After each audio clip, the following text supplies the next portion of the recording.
Grijaldo. Grijaldo. Yes, thank you, Mr. Chairman. Colonel Grijaldo, isa ka sa mga pinapatawag doon sa hearing sa Quadcom.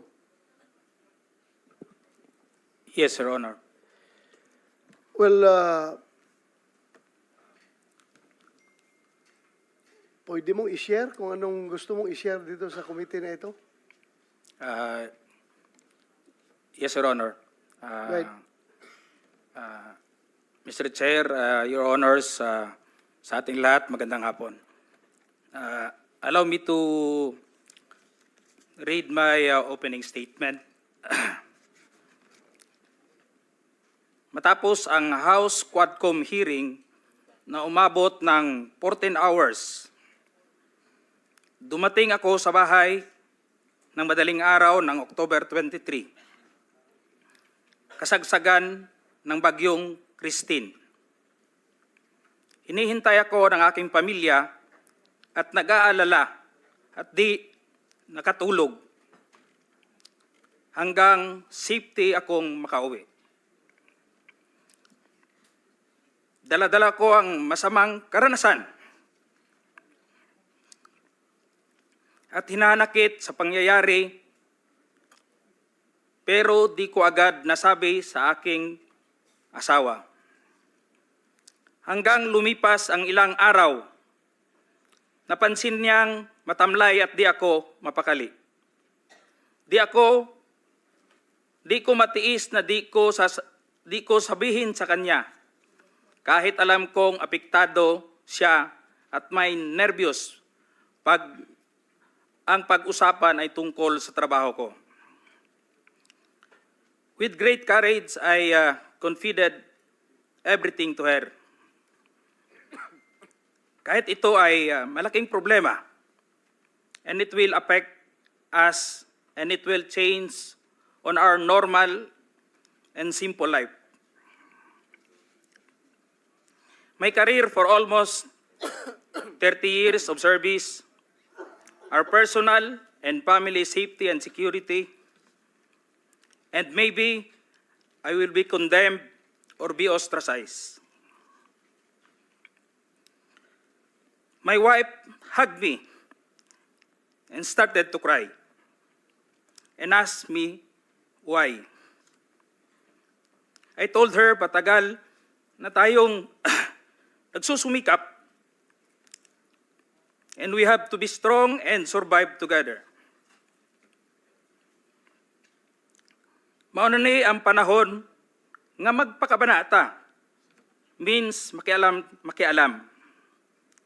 Lisod maging witness rata o maging innocent bystander. Maangol gyapon ta o maging casualty tayo.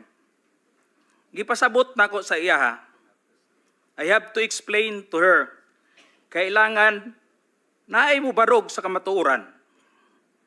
There must be someone to rise up to the occasion. I told her that I have the moral obligation and a call of duty to uphold as police officer. In the eyes of God and in the soul of man,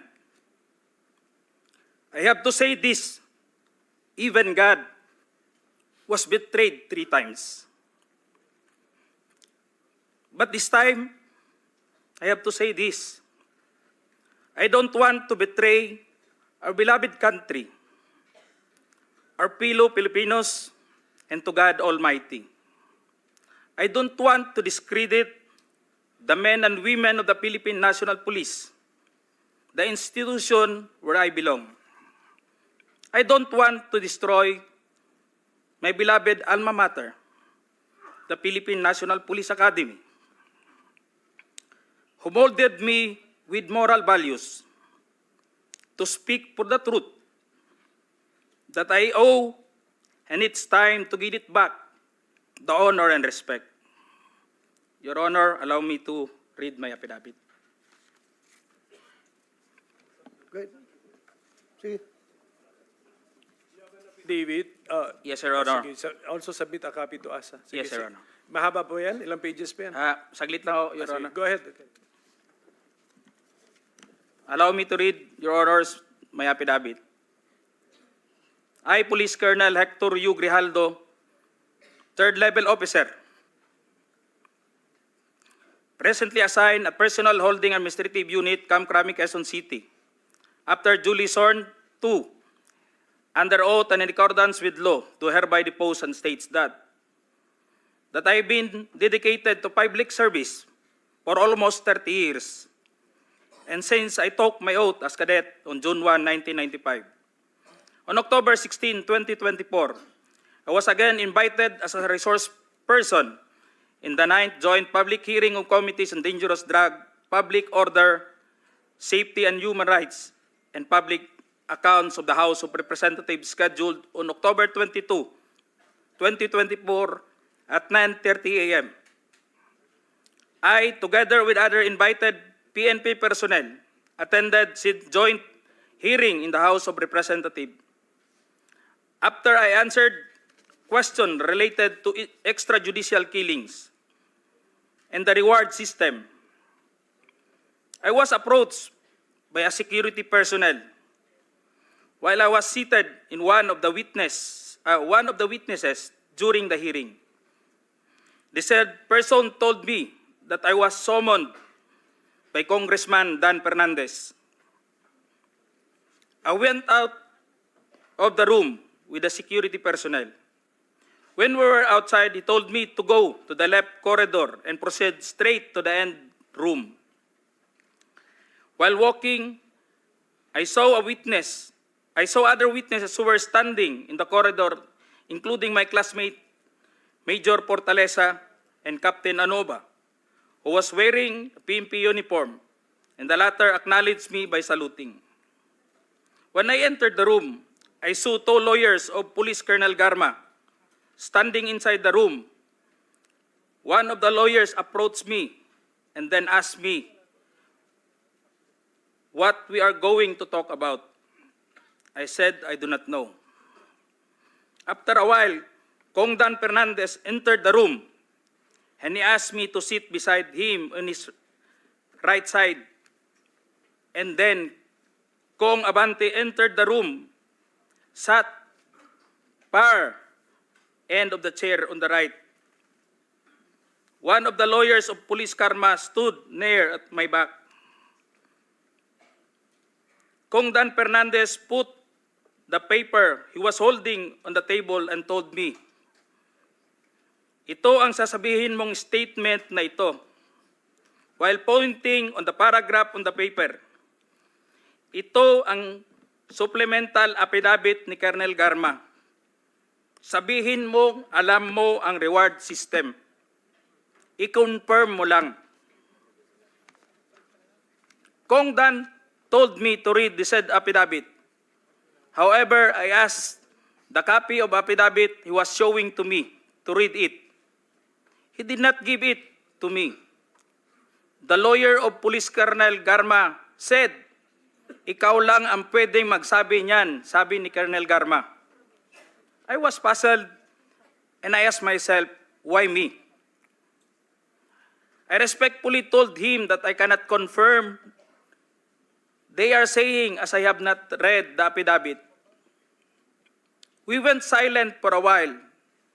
And then Kong Dan Fernandez said, while holding the affidavit, "Saan ka pwede?" "Dito, noong 1999, about DDS, alam mo to, pulis ka na sa Davao nito." I politely told him that I was not still with the PNP because I was working with the Bureau of Jail Management and Penology in 1999 that time. After some time, Kong Abante asked me how many years do still I have with the PNP. I answered, I still have 4 years before my retirement. Then he made a remark, "Pwede ka pang maging general." I humbly responded to him, "Masaya na ako sa ranggo ko, sir. Pagkatapos nito, sir, uuwi na lang ako." at magtatanim na lang ako ng kamote sa amin. The cordial conversation between us continued, and I felt that they wanted me to convince me to do what they wanted me to do. Then Kong Abante asked me where I serve as a chief of police, to which I answered, Mandaluyong City Police Station, sir. Kong Abante then persuaded me by saying, ikaw naman, Colonel, ganito na lang, alangan namang walang insidente o pangyayari sa panahon na yon. I answered, and I served as a COP in Mandaluyong during the COVID-19 pandemic, and there were less crime committed. And we did not receive any reward from anyone. I added that we only received funds, additional MOA or support fund, from the Peace and Order Fund of the LGU. I then respectfully told Kong Dan Fernandez that anybody can debunk my statement if I confirm the testimony of Colonel Garma about the DDS in 1999, since I was not a member of PNP at the time. And I have no personal knowledge as to the reward system. Additionally, I said, the work of the policeman are noble and requires great sacrifice, even without the reward or award. It is our moral obligation and a call of duty to serve our country and people. Then Kong Dan asked me, si Colonel Garma, anong masabi mo sa kanya sa Barayuga? I politely told him I cannot comment on the case. When I respectfully answered him, Sir, mahirap yan. Kasama kami sa nag-iimbestiga at hindi ko alam kung anong kinalaman niya at may investigasyon din sa amin, baka ma-incriminate ako, sir. After the discussion, they did not give me a copy of the second affidavit of Police Colonel Garma. I felt that I disappointed them. Kong Dan Fernandez and Kong Abante left the room, while I and the two lawyers of Police Colonel Garma stayed in the room for a while. I presume that they are about to present the second affidavit of Police Colonel Garma. I asked the two lawyers of Police Colonel Garma why they have chosen me. They did not answer me and just stared at me. And that I went back to the hearing room. When I went back to the hearing room, I immediately called the attention of Police Colonel Lito Patay, who were sitting behind the witness table. We proceeded at the back of the lobby area when they suspended the hearing. I confided and discussed to him what happened in the room with Kong Dan Fernandez and Kong Abante and the two lawyers of Police Colonel Garma. That's all, Mr. Chair. Thank you, Colonel Grijaldo. What motivated you to speak before this committee?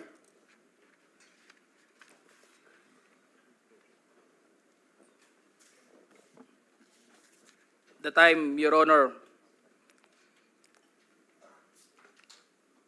I was insulted and it is very offensive. And I think it is inappropriate for anyone to act like that. Meaning, you feel that you are being coached to make that statement? Yes, Your Honor. I feel I'll be corrupted to make that statement, Your Honor. Just because that time, habang nag-uusap-usap habang nagkakaroon ng deliberation doon sa hearing, Your Honor, hindi ko alam kung may present nila si Colonel Garman at that time, Your Honor, na mag-aano nung second supplemental, ay yung supplemental affidavit niya. So do you feel harassed? Did you feel harassed? It's an harassment and very offensive, Your Honor, and uncalled for anybody. That time, I was wearing my uniform You're wearing your as uniform police officer. and you are being told to lie. Parang Am I correct? gusto nilang magsisinungaling po ako, Your Honor. So, Colonel Grijaldo, I would like to thank you for your courage. I'm sure maraming police ngayon nanonood. And if you have observed, mabuti na nagsalita ka. Dahil if you have observed, the way they are treating policemen in the Quadcom, it's very hard. I feel them. I feel them. Because naging police din ako. Kapag sasabihan ka lang, answer yes or no. You can only answer yes or no. You're not allowed to explain yourself. So, para bang you are being deprived. You are being deprived of your right to explain yourself. Kaya lalong-lalo na kapag ikaw itinuturuan na itong sasabihin mo, itong paragraph sasabihin mo, o dito, pwede ka ba dito? So, that's very inappropriate and it's very irregular for a lawmaker making an investigation in aid of legislation to make that kind of approach to a resource person na parang pinipilit na itong sabihin mo, iko-coach ka, ito, pwede ka ba dito? Parang lumalabas na meron talaga silang preconceived na goal na kung anong dapat lang mahit dito, kaya ginaguide yung magiging statement mo. Am I correct? Yes, Your Honor. So ngayon, Mr. Chairman, kung nakikinig yun ang Philippine National Police, lalong-lalo na yung liderato ng Philippine National Police, I don't know what's his reaction with the statement of Grijaldo, because Colonel Grijaldo is just, I congratulate him for being so courageous enough to speak up for the truth in behalf of all the policemen na parang winawalang hiya sa mga tao na dapat hindi magwalang hiya sa inyo. Ay, kung nakikinig yun ang Chief PNP, I hope this is your person, this is your man. Dapat dipinsahan ninyo ito. Huwag ninyo itong ilagay sa litsunan. Huwag nyo ilitson itong tao na ito. Because he's standing for the PNP. Na dapat hindi ganun ang treatment ng mga resource person pagdating sa investigation. Kasi parang ang baba ng tingin sa inyo, ng nag-iimbestiga sa inyo. Yun lang ang nakikita ko, masyadong mababa. That's all, Mr. Chairman. Thank you, Congratulations. And we'd like to Senator thank you for Bato. standing up. Your time has also expired. But sige nga, the long and short of it, yung may maikling kwento, kasi hindi ko naman napanood buong Quadcom, kayo ba ay tumistigo sa Quadcom din, finally? Nagsalita rin kayo ron? Yes, sir. We were already at the... Nag-affidavit ka doon? Nagsabit ka Wala po kaming Wala ka inapidapit po just sa... So, ilang tanong lang ang sinagot mo doon? Ilang tanong? Tungkol saan? Anong The topic? last time that I was asked by Congressman Paduano, it's all about the operation sa Oron, Your Honor. Oron? Sa Oron, One yes, particular operation? Yeah. Sa first appearance mo? Second appearance mo? Anong Your topic? Honor, the first appearance on September 27, it's all about about EGK that time, Your Honor. Sige, basta wala kang affidavit, so No, makikita Your na Honor. natin.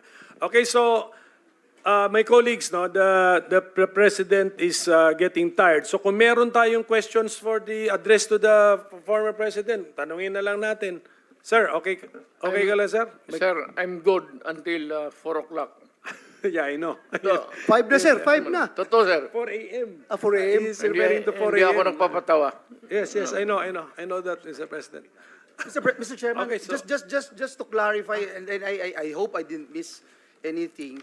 When Colonel Grijaldo made mention about him being asked to lie and being asked to be influenced by a legislator. He is by himself, Mr. President. Can you answer the There's no question? one in the room who can Witness. actually... Sino daw naka-witness ng Is exchange na there yon? anyone, sir? At present the time, the two lawyers of Colonel Garma, they were on the right side of at the back that time, Your Honor, because it was discussed in the table on this place, and it was shown to them also. It can be seen by the two lawyers, because we are only 5 in the room, Your Honor.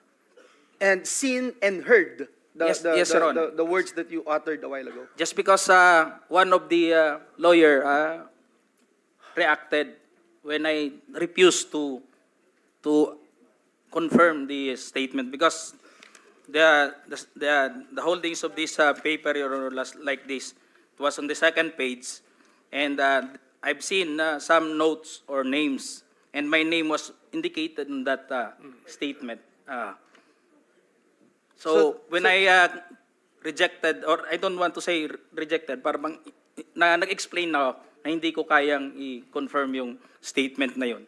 And what was the Sabi niya, reaction kaya again? The reaction of the lawyer said, hindi na rin sila umimik, Your Honor. Kasi yun lang naman gusto nila na mag-collaborate do sa statement na pinabit ni Colonel Garma. thank you, Mr. Okay, Chair. so can we now entertain questions directed to the former President?